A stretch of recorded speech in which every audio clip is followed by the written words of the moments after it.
Assalamu alaikum wa rahmatullahi wa barakatuh. Today we'll be presenting our seventh Ramadan advice on the eighth day of Ramadan. And this advice is focused on a common practice for most of us, many people in Ramadan, and that is to sleep excessively. With the eating and staying up late at night, etc., there's a tendency for us to make up for it during the daylight hours. But Allah subhanahu wa ta'ala did tell us, وَجَعَلْنَا النَّوْمَ subata. He made the sleep for rest, the sleep of night. وَجَعَلْنَا اللَّيْلَ libasa. He made the night, a covering for us, and the sleep which is supposed to take place there, a rest for us. So that's the time of rest. وَجَعَلْنَا النَّهَارَ مَعَاشًا. And He made the daytime, as the time to be moving around and taking care of one's daily needs. This is the reason which Allah has given, Allah who created us and knew and knows what we need, what is best.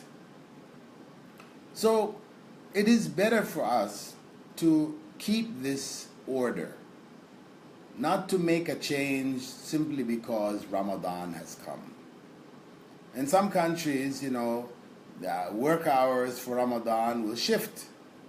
Rather than starting at 8, they may start at 10. Finishing at 5, they may finish earlier at 4 or 3. And this is supposed to be, taking into account the fact that people are fasting and things happening at night, etc. But actually, we don't have any evidence in the time of the Prophet ﷺ of timings changing, people's life patterns changing. Ramadan is like any other month in the year. With regards to our prayers, did the prayers short? Did the prayers change? When we're traveling, we're allowed to join prayers, shorten prayers. So there is an actual change in the prayer taking into account travel. But Ramadan, there is no change. We don't pray any prayer any earlier or pray any prayer later. No. What we're doing is we're praying tahajjud earlier, which wasn't from the sunnah of the Prophet ﷺ. But no other change. So in other words, Ramadan should fit into our normal pattern of life. Because fasting is essentially a way of life. It's a part of life. If we look at all of the recommended days of fasting, it comes up to about a third of the year. Whether it's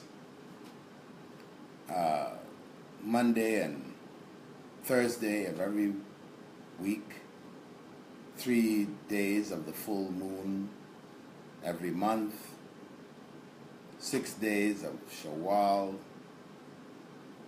the fasting on other recommended days throughout the year.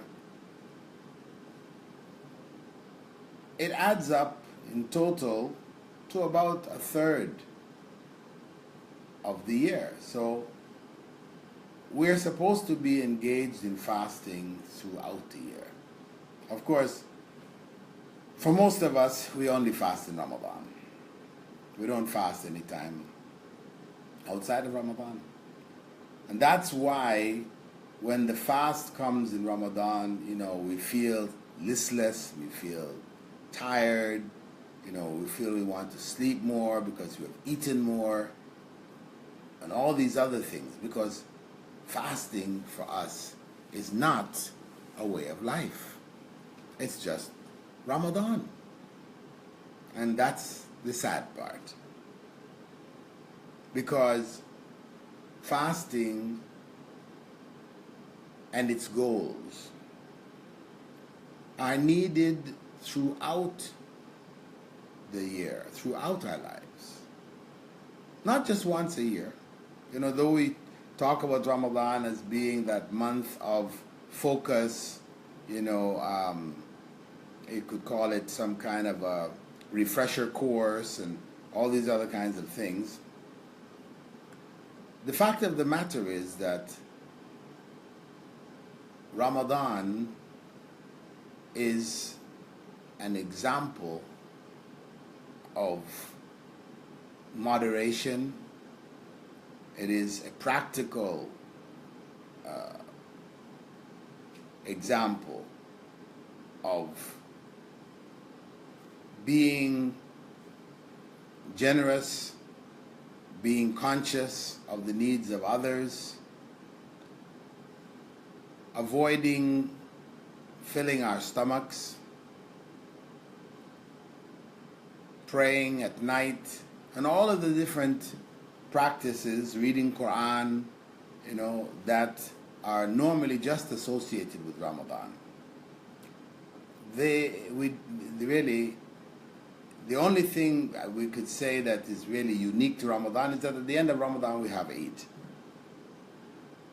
Otherwise, these days of fasting, tahajjud, all of these things are supposed to be in our lives. So, as much as possible, we should try to keep our lives functioning the way we normally do. But we just have this added value. We have these additional principles, practices, controlling our tongues, our eyes, our ears, careful not to listen to gossip, not to look at what is haram, not to speak about evil, not to speak evil, not to be angry, avoid argumentation, all of these different practices which we focus on in Ramadan. These are practices we need to use throughout the year. So really, Ramadan is life. Ramadan is a part of our lives. It should be. We eagerly await its arrival, and we leave it with some sadness, especially the Eid. But reality is that it should never go anywhere. Its lessons, its benefits, its guidance should be with us throughout the year. So let us avoid excessive sleeping. And the scholars of the past used to speak about this as being one of the corruptors of faith, corruptors of the heart. Sleep can become an escape mechanism for not dealing with the realities of life. When you have too many problems, things, etc., okay, just go to sleep. Put the sheet over your head, cut off the rest of the world, forget it. forget your problems. Well, it's natural to some degree, but let's not make it Ramadan. Let's not make Ramadan just that. A lot of sleeping. Too much sleeping. Let's keep that sleep within the same confines, 8 hours a day or 6 hours a day, depending on your age. You know, let's keep it there. Don't add any more. There's no need to. Inshallah. That way, we can make maximum use of the day. وَجَعَلْنَا النَّهَارَ مَعَاشًا, as Allah said. And I made the day